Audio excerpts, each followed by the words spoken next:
Hi friends, GPM சேனலுக்கு மீண்டும் உங்களை வரவேற்கிறேன். இன்னைக்கு நம்ம பார்க்க போற வீடியோ நம்ம பார்க்க போறது வாட்ஸ்அப்போட புதிய அப்டேட் தான். வாட்ஸ்அப்ல இது எல்லாரும் எதிர்பார்த்த அப்டேட், நல்ல அப்டேட். இதுக்கு முன்னாடி கூட ரெண்டு அப்டேட் வந்துருச்சு. அத பத்தி கூட நம்ம வீடியோல சொல்லல. அதையும் சேர்த்து இதல சொல்லிடுவோம். சரி வாங்க பாப்போம். இப்போ நான் என்னோட வாட்ஸ்அப்பை நான் ஓபன் பண்றேன். வாட்ஸ்அப் ஓபன் பண்ணி நீங்க இதோட வெர்ஷன் நீங்க பார்க்கணும் அப்படினா அது வந்து 2.18.102. நான் யூஸ் பண்றது வாட்ஸ்அப் பீட்டா. அதனால நீங்க வந்து உங்க நார்மல் வாட்ஸ்அப் வரது கொஞ்சம் லேட் ஆகலாம். நீங்க பீட்டா டெஸ்டா இருந்தீங்க அப்படினா உங்களுக்கு இந்த அப்டேட் கிடைச்சிருக்கும். என்ன அப்டேட் அப்படினா நான் இப்போ ஒரு ஓபன் பண்றேன். ஒரு ஆளை நம்ம ஓபன் பண்ணி ஒரு ஆளுக்கு நம்ம வந்து வாய்ஸ் மெசேஜ் அனுப்பணும் அப்படினா இந்த மைக் இருக்கு பதிலா அந்த மைக்கை நம்ம பிடிச்சிட்டே இருப்போம். பிடிச்சிட்டு எடுத்து எவ்வளவு நேரம் பேச வேண்டுமோ அவ்வளவு நேரம் பேசுறதுக்கு பிடிச்சிட்டே தான் இருக்கணும். ஆனா இந்த இப்போ உள்ள அப்டேட்ல நீங்க என்ன பண்ணணும் அப்படினா அப்படி அந்த பிரஸ் பண்ணி மேலே தூக்கி விட்டீங்க அப்படினா ஒரு லாக் சிம்பிள் வரும். அதோட அது பேசிட்டே இருக்கணும். பாருங்க நான் இப்ப கை கிளிக் பண்றத கிளிக் பண்ணி இப்படி மேலே இழுத்து விட்டேன். பாருங்க அந்த லாக் சிம்பிள் வந்துருச்சு. இப்போ இங்கே நமக்கு ரெக்கார்ட் ஆகிட்டே இருக்குது. நான் பேசுறது அங்கே ரெக்கார்ட் ஆகிட்டே இருக்கணும். நீங்கள் வந்து இதை வந்து கை வச்சு அழுத்தி பிடிச்சிக்கணும்னு தேவையில்லை.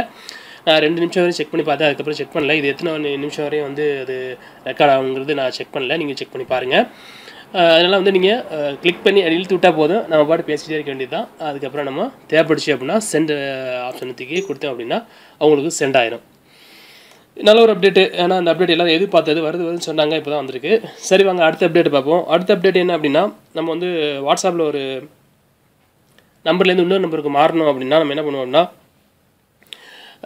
நம்பர் மாறினதுக்கப்புறம் அந்த நம்பரை வந்து நம்ம நண்பர்களுக்கு சொல்லணும். இந்த மாதிரி என்னோட நம்பர் சேஞ்ச் பண்ணிட்டேன் அப்படின்னு. ஆனால் குரூப்பில் நீங்கள் பார்த்தீங்க அப்படின்னா குரூப்பில் காட்டுறேன் நீங்கள் மாற்றிட்டீங்க அப்படின்னா. மற்றபடி ஒரு தனிப்பட்ட முறையில் உங்களுக்கு வந்து நீங்கள் அப்படின்னா நீங்கள் அவங்களுக்கு சொல்லியே தான் ஆகணும். சரி இப்போ நான் வந்து அக்கௌண்ட் ஓப்பன் பண்ணுறேன். அக்கௌண்ட்டில் பாருங்கள் நீங்கள் வந்து சேஞ்ச் மொபைல் நம்பருக்கு பதிலாக சேஞ்ச் நம்பர் இதை கொடுப்போம்.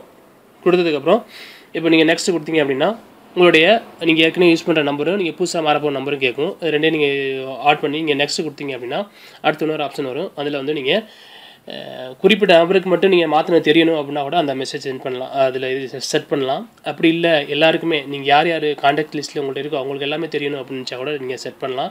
இல்லை ஒரு யாருக்குமே தெரியக்கூடாது அப்படின்னு நீங்கள் வந்து நினச்சா கூட இப்போ உள்ள அப்டேட்டில் செட் பண்ணலாம். நான் இப்போதைக்கு மாற்ற முடியாது. ஏன்னா வந்து நான் 2 நம்பருமே வாட்ஸ்அப் யூஸ்னால உங்களுக்கு மாற்றி காட்டல. நீங்கள் வந்து அது மாதிரி சேஞ்ச் பண்ணிக்கலாம். என்னென்னா ஒரு குறிப்பிட்ட நபர் இவருக்கு மட்டும் தான் போகணும். நீங்கள் அந்த நம்ம சேஞ்ச் பண்ணது இவருக்கு மட்டும் தான் போகணும் நீங்கள் நினச்சிங்கன்னா அவரை மட்டும் சூஸ் பண்ணிக்கிட்டாங்கன்னா அவங்களுக்கு மட்டும் சேஞ்ச் ஆகும். சேஞ்ச் ஆகிறது தெரியும், மற்றவங்களுக்கும் தெரியாது. வாட்ஸ்அப்பை நம்ம வந்து அன்இன்ஸ்டால் பண்ணாமல் இந்த மாதிரி நம்பர் மாற்றுறது இப்போ கொடுத்துருக்க அப்டேட்டு. 2 அப்டேட் பார்த்துட்டோம். 3வது அப்டேட் என்ன அப்படின்னா பேமெண்ட்டு. நம்ம வந்து வாட்ஸ்அப் பேமெண்ட் எல்லாரும் தெரிஞ்சுக்கும். வாட்ஸ்அப் பேமெண்ட்டில் வந்து நீங்கள் யூஸ் பண்ணிங்கன்னா ஒரு ஆளுக்கு நீங்கள் அனுப்பணும் அப்படின்னா அவங்க வந்து வாட்ஸ்அப் பேமெண்ட்டு ஆக்டிவேட் பண்ணியிருக்கணும். அந்த நம்பர் வந்து நீங்கள் உங்களோட கான்டாக்ட் லிஸ்ட்லேயே இருக்கணும். அப்போ தான் வந்து நம்ம வந்து வாட்ஸ்அப் வந்து பைசா அனுப்புகிற மாதிரி இருந்துச்சு. ஆனால் இப்போ வந்து என்ன கொடுத்துருக்காங்கன்னா அவங்க இல்லாட்டிங்கூட அந்த ஒரு புதுசாக ஒருத்தருக்கு அனுப்பணும் நீங்கள். ஆனால் அவங்களுடைய நம்பர் உங்கள் கான்டாக்ட் லிஸ்ட்டில் இல்லை, சேவ் பண்ண தேவையில்லை. ஆனால் சேவ் பண்ணாமல் கூட நீங்கள் வந்து பணத்தை அனுப்பலாம். அதுவும் கொடுத்துருக்காங்க. கியூஆர் கோடு இதுவும் வந்திருக்கு. நீங்கள் பார்த்து தெரிஞ்சு ஒரு கியூஆர் கோடு நீங்கள் வந்து ஸ்கேன் பண்ணி கூட நீங்கள் அனுப்பலாம். அவ்வளோதான்களே. நீங்கள் வந்து ஃபஸ்ட்டு பார்த்த ஆப்ஷன் வந்து அப்டேட் வந்து எல்லாருக்கும் யூஸ்ஃபுல்லாக இருக்கும். இந்த 2 அப்டேட்டு மற்றவங்களுக்கு யூஸ்ஃபுல்லாக இருக்கிறது வாய்ப்பு இருக்குது. இந்த தகவல் உங்களுக்கு பிடிச்சிக்குன்னு நினைக்கிறேன். பிடிச்சிருந்தா நம்ம கேப்டன் GPM யூடியூப் சேனலை மறக்காமல் சப்ஸ்கிரைப் பண்ணிக்கோங்க. வீடியோஸை லைக் பண்ணுங்கள், ஷேர் பண்ணுங்கள். மீண்டும் ஒரு நல்ல தகவலோடு சந்திப்போம்.